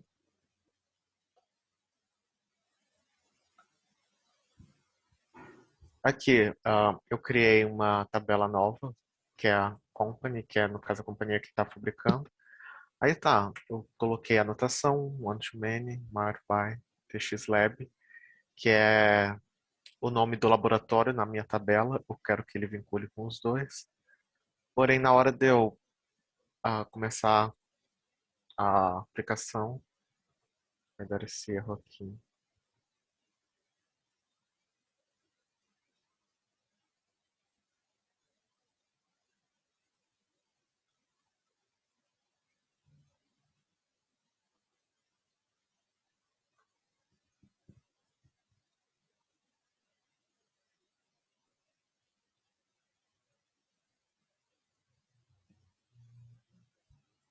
Ele fala que não é uma Tentativa coleção. ilegal de mapear uma não coleção como one-to-many. Quando você faz um mapeamento one-to-many, olha o que ele está dizendo. Então, nesse caso aí, você está dentro da classe company. Então, você está querendo dizer que uma companhia se liga a muitos laboratórios, vamos dizer assim. Medicamento. Isso. Né? Então, veja, esse muitos, ele tem que ser representado por uma lista. E a tua linha 39 não é uma lista, é uma string simples, entendeu? Será que não tem que ser o contrário? Many to one? Ah, verdade. Muitas companhias Provável. se ligam a um laboratório, é isso? Então, no caso o que eu queria fazer é que seria uma companhia que faz várias medicações, no caso. Certo, então é uma Many companhia, to too many, e aí embaixo é... Então, mas aí o que acontece? Você sempre mapeia uma classe para outra, tá? Essa sua linha 39, primeiro deixa eu ver quais são suas classes. Você tem lá, cadê suas entities? Cadê?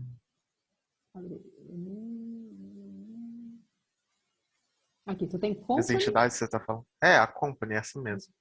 Tá, que é o teu modelo, né? Você tem a companhia e você tem o medicamento. Beleza. Então, o que acontece? Ao invés de ser string na linha 39, deveria ser medicamento, né? Aí seria... Exatamente. Entendeu? Entendi. Porque sempre você mapeia uma entity para outra. Então, nunca vai ser um tipo primitivo, nunca vai ser string, nunca vai ser integer, entendeu? Vai ser sempre uma classe que você tenha criado.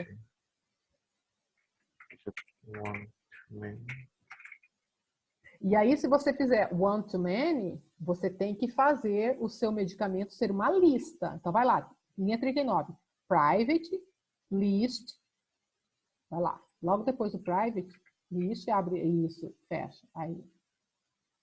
Aí dá um Ctrl Shift O para importar a lista. Sim. Isso. É do Java útil, né? Você importou o list? Que estranho.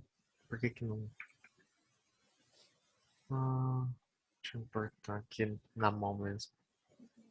Java útil. Ué? Acho que ele importou de outro pacote.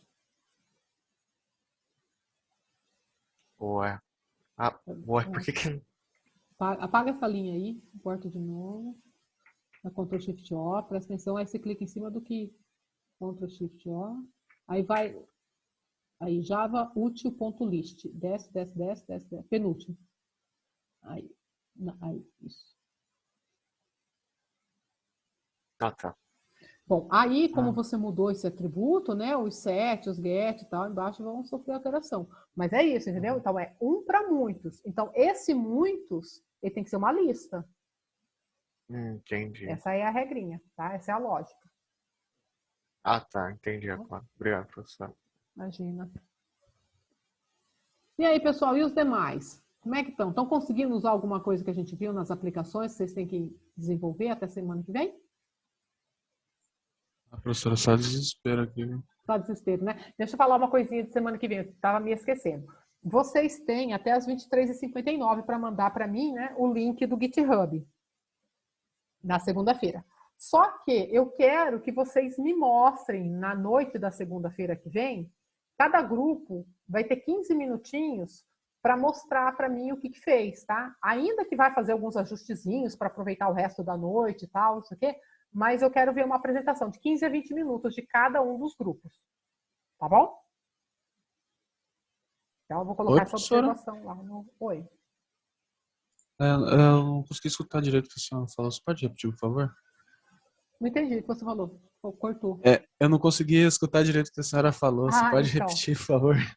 Tá meio ruim mesmo. Na segunda-feira, vocês têm até a segunda-feira que vem para entregar o trabalho, né? E a entrega é até as 23h59. O prazo de vocês continua esse. Só que no horário da aula, eu quero que cada grupo apresente para mim o que fez, tá? Ainda que tenha alguns ajustezinhos que vocês vão arrumar até os últimos minutos do prazo, não tem problema. Mas de 15 a 20 minutos para o grupo apresentar o que fez, tá? Não vou fazer pergunta, eu quero que o grupo se organize e mostre para mim o que fez, tá? Como fez, por que fez, o que ainda está precisando de um ajustezinho, entendeu? Não vai ser uma arguição, eu quero ver a apresentação de vocês, tá? Então, cada grupo apresenta para mim, 15 a 20 minutos. E aí, depois, continua trabalhando e até as 23h59 faz a entrega. Tá bom?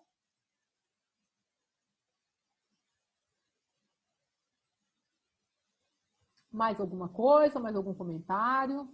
Rogério, você me dá um tempinho para eu dar uma investigada sobre esse Spike Module, por que é que ele está te prejudicando? Tranquilo, professor. Tá. Cada aplicação aparece uma coisinha para a gente aproveitar o código, né? Porque poder falar, não faz assim, assim, assado, mas tem que aproveitar o seu código, né? Então vamos ajustar ele para ficar bem direitinho. Você já tinha resolvido o problema das suas imagens? Entre aspas, né, professor? Eu resolvi o problema de pegar as imagens do meu computador e apresentar lá. Uhum. Mas para alguém enviar uma imagem lá pro meu banco, não. Uhum. Então a Daí aula você de hoje decide foi. se você vai querer guardar a imagem dentro do banco, também está usando Postgres, né? Acho que ele tem algum tipo blob, eu acho que ele tem. Mas senão você também cria gravando no file system, que ajuda também. Uhum. Aí é decisão de reúne o conselho do grupo e delibera sobre o que é melhor. A gente E vai os deliberar outros? pelo que a gente conseguir fazer, né, professor? Não é o que é melhor. Exato. Mas vocês saibam que vocês não estarão sendo avaliados, né, por 100% da maravilha do mundo, né? Porque a gente vai estar avaliando a tentativa, vai estar avaliando a criatividade, né? E a aplicação, de uma forma ou de outra, de conceitos que foram vistos em aula, entendeu? Porque, assim, apesar da gente trabalhar num universo controlado, não esgotar os assuntos, mas o que a gente viu nessa disciplina, independentemente da linguagem que você vai implementar, sabe? Mas o fato de você integrar aplicações por meio de API é o que está sendo cobrado ultimamente no desenvolvimento, entendeu? Então, você tem que ter um front, você tem que ter um back, você tem que ter uma integração entre elas. E você tem que estar apto a consumir produtos desenvolvidos por terceiros. Então, se você consegue fazer isso, nossa, você já está com um pezinho no mercado de trabalho. Tá? Porque é isso que o pessoal está cobrando. Depois aprofunda, aí tem microserviços, aí é outra história, né? Vai se aprofundando, mas como porta de entrada é o que a gente está trabalhando. Professora, só quero atualizar, funcionou. Era realmente esse o problema, que eu tava tentando colocar como string e era lista. Isso, tem que Muito ser. obrigado. Não pode ser um tipo primitivo, tem que ser um tipo de uma classe com quem o relacionamento está sendo construído. Então, por exemplo, no caso aqui, né, era produto e fornecedor. Então, nas pontas, ou tem produto ou tem fornecedor. No teu caso, né, é companhia e medicamento. Então, se eles estão se ligando, nas pontas não pode ter nada diferente de produto ou medicamento, né? Senão dá chabu. Agora faz sentido, por causa que eu tava perguntando, nossa, como será que vai pegar de lá, né? Sim. Mas agora com a lista faz sentido. Faz todo sentido. Né? E você vê que o muitos está se referindo a uma lista, obviamente, né? Muitos têm que ter uma lista, né? Não... Conforme a gente vai sofrendo, conforme a gente vai andando, né? Vai rastejando para fazer as coisas, elas começam a fazer sentido, né? Porque a hora que você corrige um erro, você fala, tá, é por isso. É uma delícia também quando corrige. É cansativo, mas é gostoso, né? Bom, então, e os demais grupos, como é que estão indo? Já tive notícias do Rogério, já tive notícias do Salef e os outros. Como é que tá indo? Fala para mim, conta para mim.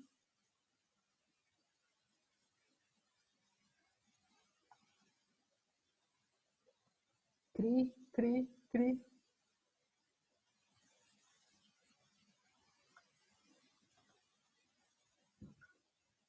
Não? Nada? Nenhum comentário? Então, não. Então, eu já vou deixar vocês um pouquinho mais cedo, então. Vou subir essa aula daqui a pouco. Vou aproveitar, então, vou dar uma olhada aqui no Type Model. Quem sabe eu já dou uma dica aí para o Rogério para ajudar no projeto dele. Se vocês precisarem de mais alguma coisinha, estou por aí, tá bom? Professora, Oi. será que a gente pode tentar resolver isso junto aqui na chamada? Vamos tentar, então.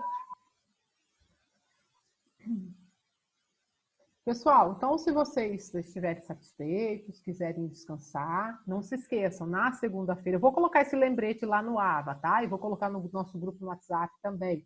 Mas não se esqueçam, na segunda-feira eu quero a apresentação. E aí eu vou fazer o seguinte, quando o grupo for apresentar, eu mando os membros do grupo para uma salinha separada, e aí fica eu e o grupo, tá? Não é uma apresentação para a turma, é uma coisa mais, né, nós. Então, vão todo mundo para a salinha de apresentação, aí vocês mostram para mim, tal, eu libero vocês. Daí pego outro grupo, levo para a salinha de apresentação, tá?